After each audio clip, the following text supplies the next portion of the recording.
Hey guys, what is up? Lord Nick here bringing you another League of Legends related video.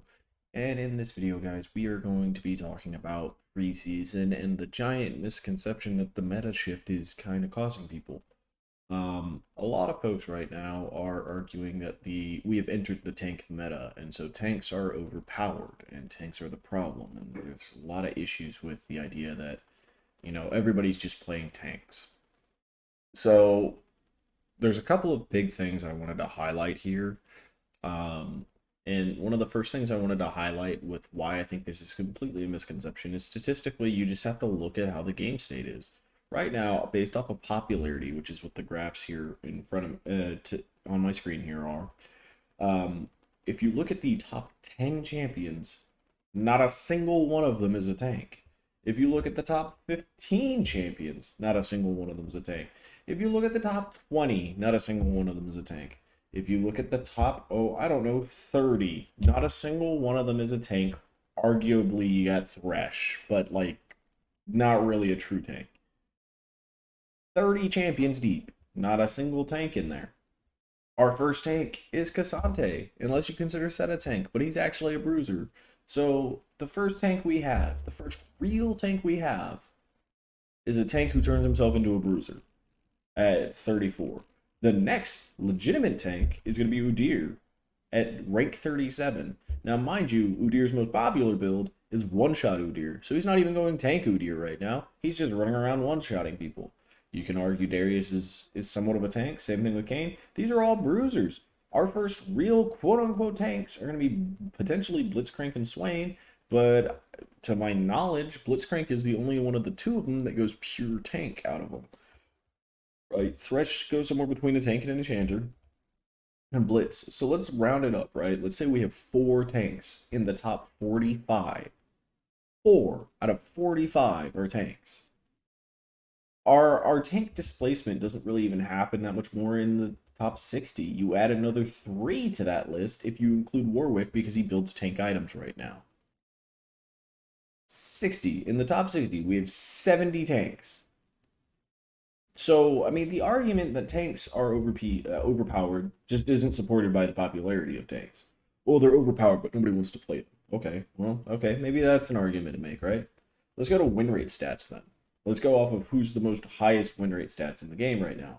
All right, so looking at this, top 10. Hey, looky there, top 10. The only one that could be considered a tank is Shyvana, but she builds so much bruiser AP that she is definitely an AP bruiser, right? Like, you can argue she's a tank because she builds a tank item usually, but she builds predominantly damage items. Tanks don't do that. Tanks build tank items. The closest to a damage item most tanks have is going to be Sunfire. So the classification of a tank is not really Shyvana. She is tanky, but she is a bruiser. Mordekaiser, bruiser. Wukong, bruiser. Kled, bruiser. Master Yi, whatever the fuck monstrosity he is. Alright? Singed, arguably a tank, but actually a bruiser. Think about it. He builds generally demonic, Riftmaker, Rylai's. Like, he's not a tank, he's just a bruiser. He's also just a funky ass champion that runs around and spreads poison. Alright? Our first tank is a lot higher up on the list this time. It's Shen. Hey, and looky there, Warwick. 17 and 18. But still, that is 17 and 18th on win rate. There's 2 tanks in the top 20. If we go down, our first real tank, Udyr, again, he's doing full one-hit Udyr. Trundle's an anti-tank. Lilia's an anti-tank. Vi, bruiser. Alawi, bruiser. Like, bruisers are littering the top 20, top 30. Our first, like, legitimate tank is going to be Mundo at 43. But if we could say that Shen is a tank for sure. Warwick's a tank. So we have 2. Our third legit tank isn't until 43. In the top 43, we have 3 tanks off of win rate. If tanks are OP, it doesn't matter that they have a low play rate. They should be skyrocketing up the list if they're OP. But they're not. They're not. They're nowhere even near the top. Okay. Let's say, you know what? Screw it. They gotta be getting banned. That's why they're not being played. That's why they don't have a win rate, right? They're just banned all the time, right? Okay. Top 10. Hey, look, the only tank getting banned in the top 10 is Blitzcrank. And we already classified him as a support previously. Not necessarily a tank, though he is building all tank. Top 10, the only one, Blitzcrank.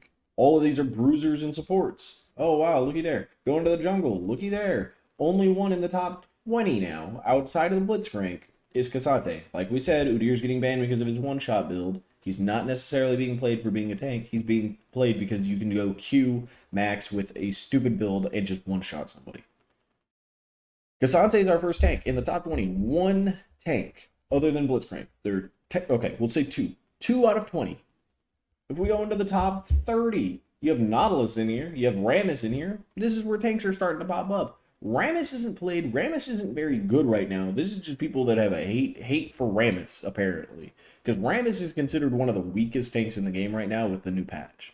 Like, he just went from being on top to terrible, terrible win rate. Right? His play rate hasn't really changed, and his win rate has gone down by like 4%. Like, just straight up Rammus is not good right now by comparison. He's probably still going to keep falling, and the only thing holding it up is the fact that there's enough Rammus one tricks that are holding it up. But if we're looking at this, the constant factor in all three of these categories has been bruisers. ADCs are in, not necessarily in the ban. They come down into the 20s and 30s. There's more ADCs in the bans. But if we look at the most played champions or the highest win rate champions, it's supports, it's ADCs, it's bruisers, it's assassins. Tanks are still nowhere to be found.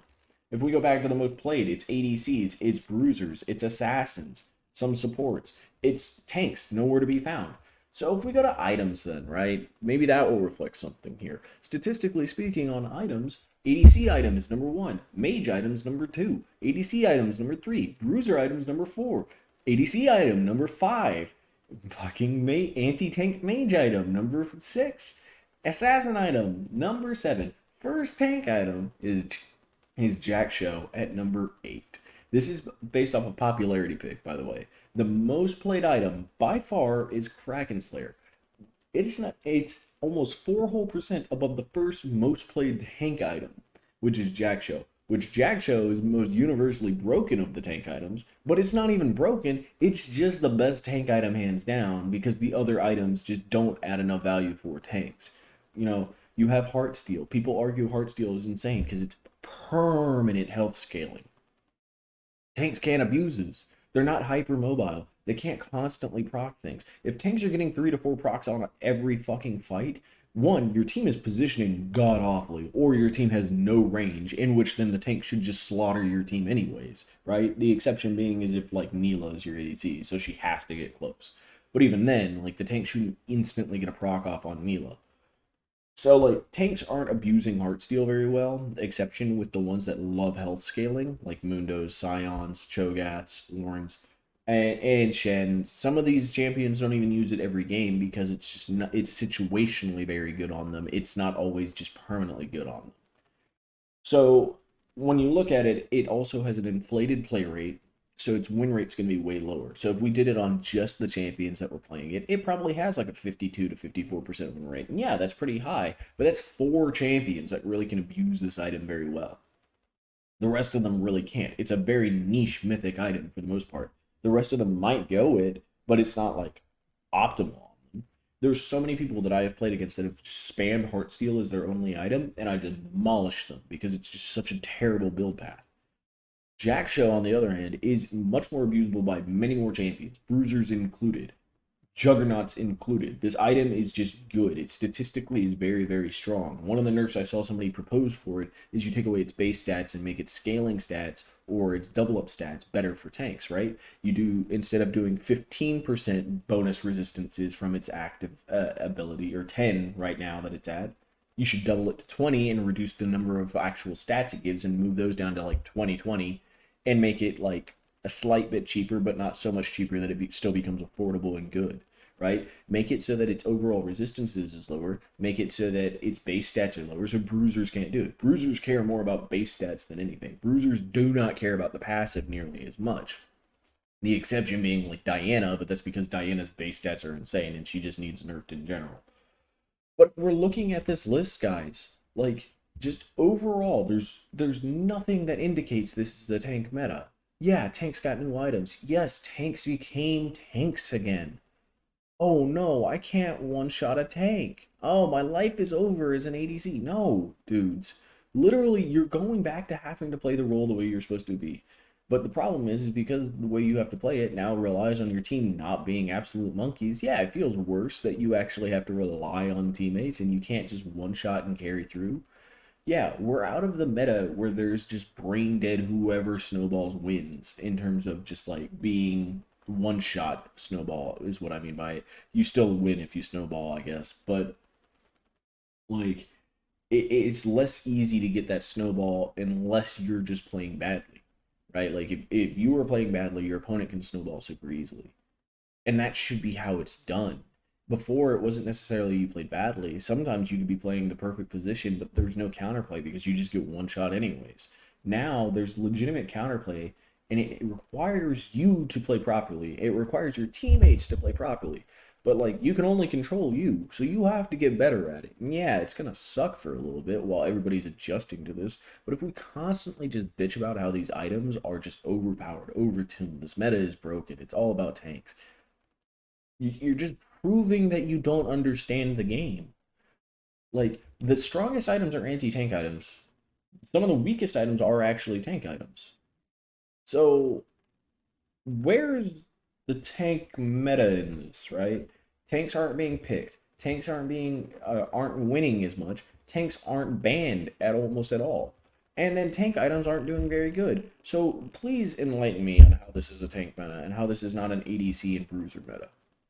Thank you guys so much for watching. I hope you enjoyed this video. And if you did, leave a like, subscribe, and maybe a comment with your own opinion as to why this is a tank meta or why it's not a tank meta. And I hope to see you guys in the next video. And until then, have yourselves a wonderful, wonderful day.